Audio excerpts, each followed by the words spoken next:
Back in the day, you saw Super Chexx everywhere. He scores! You want to beat your brother, you want to beat your buddy. It's a head-to-head. You saw it in bar locations, hockey rinks, stadiums. Ralph was a visionary. He was going to take that game places no one else could. There's not a lot of products in our industry that 40 years ago they were hot and they're still selling today. It's a timeless hit. Chexx Hockey, it's an icon. They don't get any prettier than that. By the late 1970s, table hockey had been a household favorite for decades.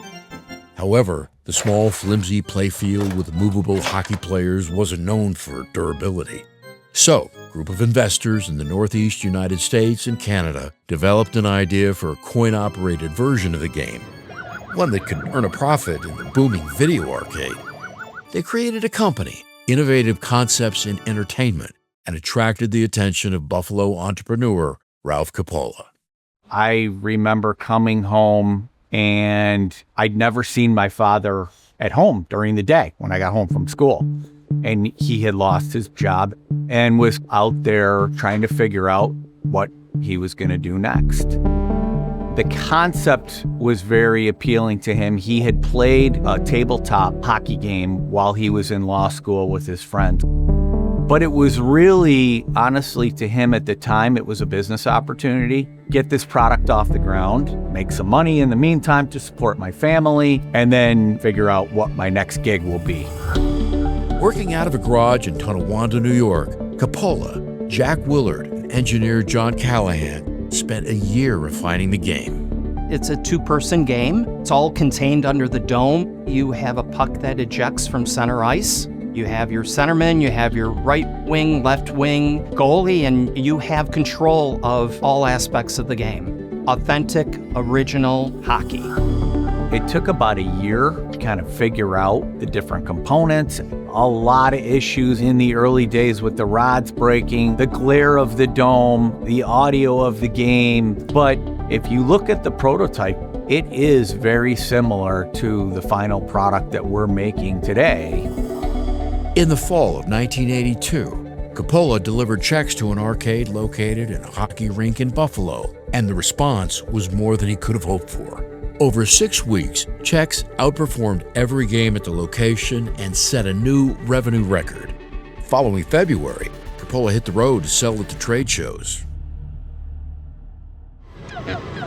It was released at a time when the video industry was booming. Your Pac-Mans, your Galagas, your Asteroids.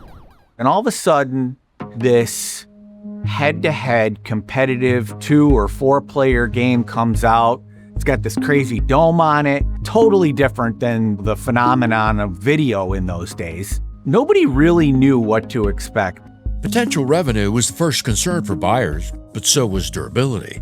The large plastic molded base and aluminum playfield seemed able to hold up to daily use at an arcade, but the new Lexan Dome was an untested concept. Nobody believed that Chexx Hockey would hold up. You're going to put this game into a bar, it's going to get destroyed. There's no way this dome can withstand guys pounding. So the first trade show, they come onto the show floor, they bring the game, and they bring a sledgehammer. And for 3 straight days, they pounded on that dome. Nobody could break it. Concerns resolved, Chexx drew crowds and quarters everywhere. Buyers reported the game was bringing in more revenue in one day than other games did in a week. Chexx was the hottest game of the year. By April, 1,500 units had been produced and 150 more were being made each week. Overwhelmed with the growing demand of the factory, Coppola sent a letter to waiting buyers, thanking them for their patience and enthusiasm and assuring Chexx was worth the wait. 1 year after launch, 5,000 Chexx tables had been sold.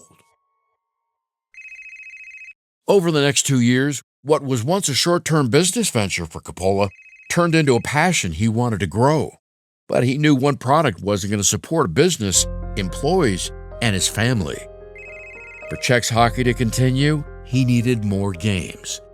There was a lot of financial challenge and pressure in the early days. Back in the 80s, the industry went through a video boom.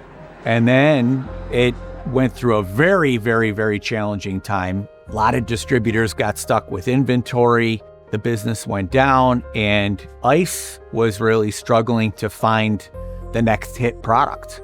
Coppola tried a few ideas. In 1984, Chexx, a similar dome game but with soccer players. That followed with Turbo Drive, Putting Challenge, and others. But none were hits, and nothing sold the way Chexx had. Ice was struggling.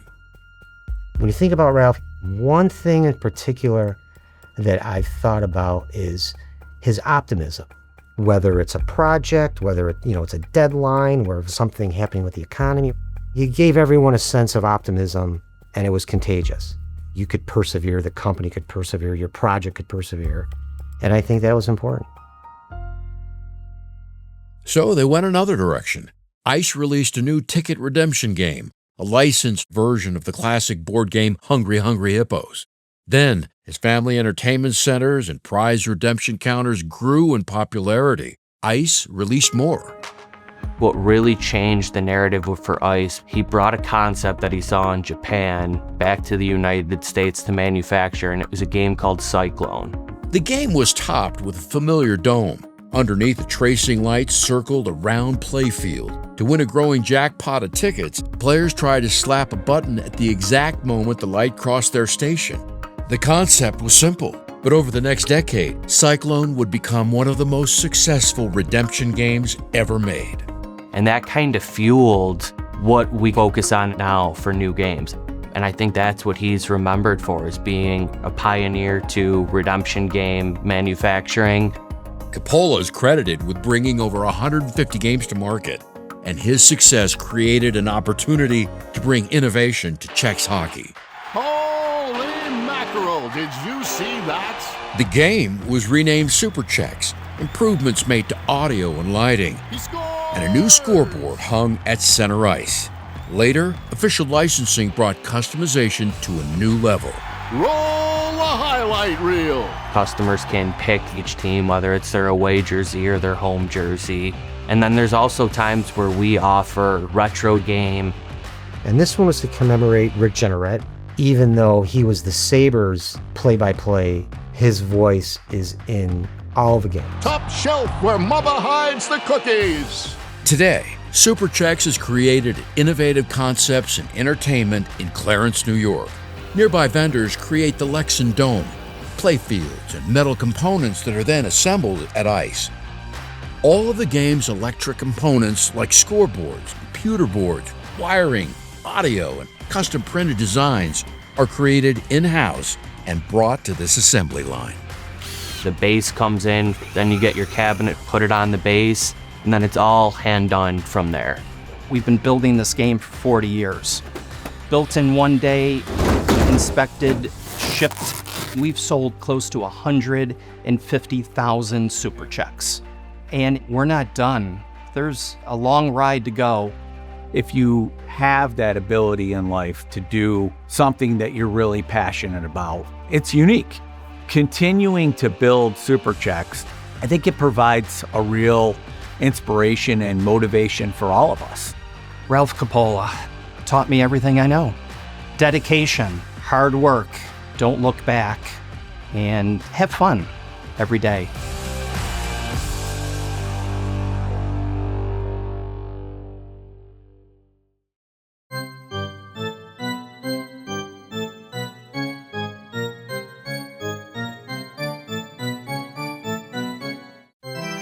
And they win it in overtime.